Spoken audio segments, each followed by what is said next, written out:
Où allons-nous après la mort? Cette question dérange beaucoup déjà et toute personne s'est déjà posé cette question au moins une ou deux fois dans sa vie, mais la réponse reste toujours floue. Si tu es nouveau à cette chaîne, abonne-toi d'abord pour ne pas rater nos prochaines vidéos, car ici nous parlons de toutes questions pertinentes dans la vie chrétienne.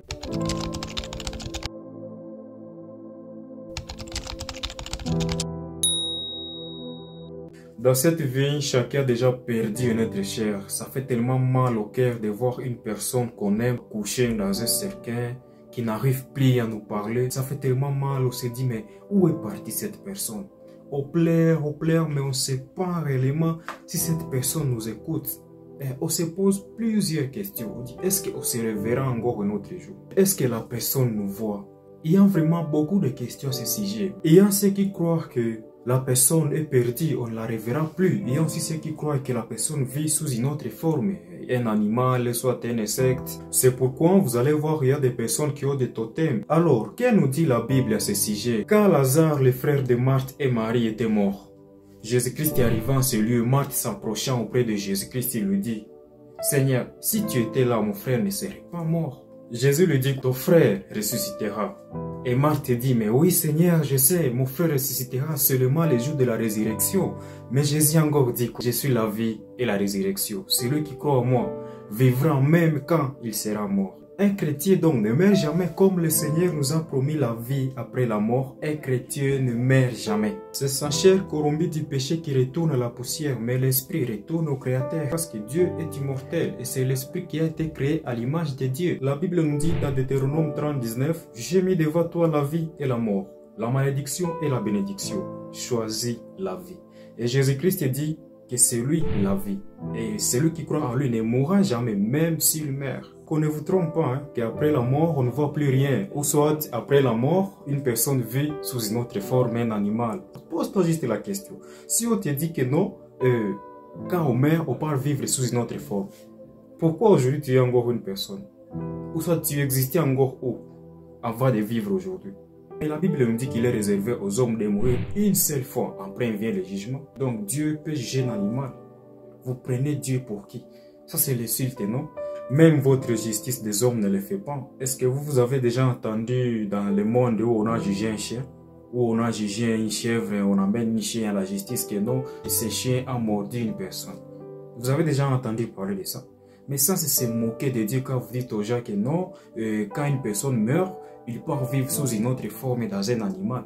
Ça c'est se moquer de Dieu. Vous payerez cher pour ce que vous dites aux hommes là, parce que là c'est égarer les brebis de Dieu. Mais aussi pour vous qu'on demande l'argent, on dit on va vous mettre en contact avec les personnes mortes de vos familles. Sachez qu'on vous met en contact avec les démons. Car la Bible interdit ces pratiques-là dans Ecclésiaste chapitre 9 du verset 5 jusqu'à 6. On va lire ensemble. Les morts ne savent rien et ils ne gagnent rien car leur mémoire est oubliée. Qu'ils n'ont aucune part à tout ce qui se fait sous le soleil. Alors vous, on vous dit de payer l'argent, on va vous mettre en contact avec vos parents ou soit les membres de vos familles qui sont morts il y a très longtemps. Mais c'est faux, on vous met en contact avec les démons. La Bible ne confirme pas ces pratiques. Sachez que c'est aux démons que vous parlez. N'est-ce pas, vous connaissez l'histoire de ce pauvre Lazare et ces riches qui maltraitaient Lazare qui était devant sa porte? Vous connaissez cette histoire, non? Un pauvre qui se trouve au ciel et un riche qui se trouve en affaires. Il crie à Abraham, dit, Père Abraham, envoie Lazare pour aller avertir ma famille, pour que ma famille ne vienne pas ici. Pourquoi il n'a pas eu cette capacité-là de retourner et avertir lui-même sa famille? Et aujourd'hui, on vous dit non, on paye l'argent, on va vous mettre en contact avec vos parents qui sont morts dans les péchés. On vous dit qu'ils vont revenir à la vie pour vous parler.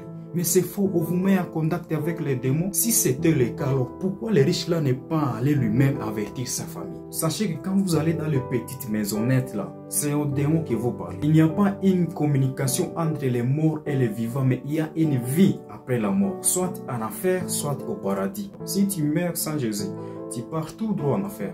Et si tu meurs avec Jésus-Christ, tu pars au paradis. Ce n'est pas moi qui le dis, c'est Jésus-Christ lui-même qui l'a dit dans la Bible. Tel qu'est décrit le paradis et tel qu'est décrit l'enfer dans la Bible, là, mon ami, choisis Jésus seul. Parce que là, il n'y a pas la vie. C'est mieux même d'être un prisonnier sur la terre que d'être un prisonnier en enfer. Parce qu'un prisonnier sur la terre, il peut quand même se répandre et il sauve son esprit. Mais dès que tu te trouves en enfer, il n'y a plus d'espoir pour toi. C'est seulement ça que moi je voulais te dire aujourd'hui. Qu'on ne te trompe pas, sache qu'il y a la vie après la mort. Et la vie après la mort, soit c'est en enfer, soit c'est au paradis. Et si tu veux aller au paradis, le seul chemin, c'est Jésus-Christ. Alors, frères et sœurs, vous avez le choix devant vous. Soit vous acceptez Jésus avec sa vie éternelle, soit vous acceptez le diable avec sa souffrance éternelle en enfer. Mais sachez ceci quand même, qu'il y a la vie après la mort. Et cette vie ne se fait pas sous forme d'un animal, ou soit sous forme d'un insecte. Ça, ce sont les théories que les hommes ont inventées eux-mêmes. C'est pourquoi veillez sur votre vie spirituelle.